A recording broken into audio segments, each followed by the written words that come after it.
जिन्होंने दिल्ली जलाई, अब उनकी शामत आई। दिल्ली दंगे से टुकड़े टुकड़े गैंग का लिंक। दिल्ली दंगों के खालिद का खेल खत्म। सलाखों के पीछे पहुंचा दिल्ली दंगों का प्रायोजक उमर खालिद। 11 घंटे की लंबी पूछताछ के बाद दिल्ली पुलिस की स्पेशल सेल ने जेएनयू के पूर्व छात्र उमर खालिद को गिरफ्तार कर लिया है। खालिद की गिरफ्तारी रात करीब 12 बजे की गई। सूत्रों के मुताबिक उमर खालिद के खिलाफ यूएपीए यानी गैर कानूनी गतिविधि रोकथाम अधिनियम के तहत केस दर्ज किया गया है। बताया जा रहा है कि स्पेशल सेल ने उमर खालिद को दिल्ली दंगों का मुख्य साजिशकर्ता माना है। उमर खालिद से स्पेशल सेल की टीम अब तक 2 बार पूछताछ कर चुकी है। 2 सितंबर को हुई पूछताछ के बाद पुलिस ने उमर खालिद का मोबाइल फोन भी जांच के लिए जब्त कर लिया था। उमर खालिद पर अमेरिकी राष्ट्रपति डोनाल्ड ट्रंप की यात्रा से पहले 2 अलग अलग जगहों पर भड़काऊ भाषण देने का आरोप है। आरोप है कि उमर खालिद ने अमेरिकी राष्ट्रपति की भारत यात्रा के दौरान लोगों को सड़क पर उतरने के लिए भड़काया ताकि अंतर्राष्ट्रीय स्तर पर भारत की छवि खराब की जा सके। हम वादा करते हैं 24 तारीख को जब डोनाल्ड ट्रंप हिंदुस्तान आएंगे तो हम ये बताएंगे कि हिंदुस्तान के प्रधानमंत्री और हिंदुस्तान की सरकार हिंदुस्तान को बांटने का काम कर रही है, महात्मा गांधी के उसूलों की धज्जियां उड़ा रही है और ये बताएंगे कि हिंदुस्तान की आवाम हिंदुस्तान के हुक्मरानों के खिलाफ लड़ रही है।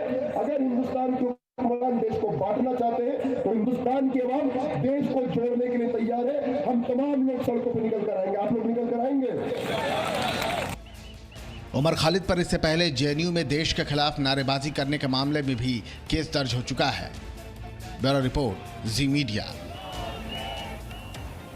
तो उमर खालिद मास्टरमाइंड के तौर पर गिरफ्तारी हुई है यूएपीए एक्ट के तहत। इस वक्त प्रमोद हमारे साथ मौजूद हैं। प्रमोद, दिल्ली पुलिस की स्पेशल सेल की चार्जशीट में उमर खालिद को लेकर के पहले भी हमने देखा कहीं चौंकाने वाली जानकारी सामने आई थी। न केवल बाकायदा भाषण हमने ओपनली देखे थे, कैसे वो भड़का रहे थे कि जब डोनाल्ड ट्रंप आएंगे हिंसा करनी है, कैसे बताना है। क्या कुछ धाराएं लगाई गई हैं और कब आज कोर्ट में पेशी होनी है?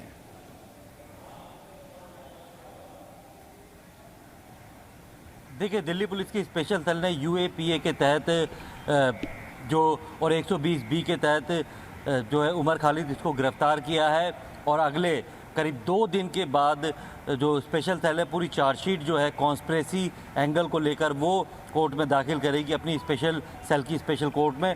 और वहाँ पे ये बताएगी कि तमाम जो लोग थे, जिसमें जेएनयू के पूर्व छात्र हैं, जामिया के पूर्व छात्र हैं और जो बाकी जो लोग हैं जो कि जिन्हें हम कह सकते हैं अर्बन नक्सल या बुद्धिजीवी, उन्होंने किस तरीके से पूरे इस दंगे में किस तरीके से भूमिका निभाई है, उन्होंने किस तरीके से कॉन्स्पिरेसी के तहत पूरे दंगे को भड़काया था और लोगों को इस तरीके से उनका ब्रेन वॉश किया था कि वो जाके पुलिस के सामने आए, पथराव करें और जो दंगे भी वो भड़काएं।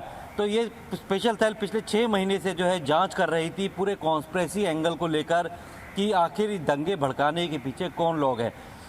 सबसे पहला रडार पे जो उमर खालिद था, जिसे सबसे आखिर में गिरफ्तार किया गया। इससे पहले सफूरा जरगर है, खालिद सैफी है या बाकी जो लोग हैं उन्हें पहले ही स्पेशल सेल या बाकी क्राइम ब्रांच ने गिरफ्तार कर लिया था। लेकिन अब जो कॉन्स्पिरेसी एंगल है वो निकल के सामने आया है और पूरी चार्जशीट में वो ये बताएंगे कि किस तरीके से शुरुआत हुई थी जब नागरिकता कानून के विरोध में जिस तरीके से मीटिंग हुई थी, सर्जिल इमाम हो या फिर औरंगाबाद में ये उमर खालिद ने का दिया हुआ भाषण हो या फिर बाकी जगहों पे जो भाषण दिए थे। और इसने न सिर्फ दिल्ली बल्कि दिल्ली के अलावा भी बाकी जगहों पे ये अलग बात है कि बचाने के लिए उमर खालिद को अब भी कई लोग सामने आ जाएंगे कि पूर्व छात्र है, इनोसेंट है, मासूम है, अभिव्यक्ति की आज़ादी।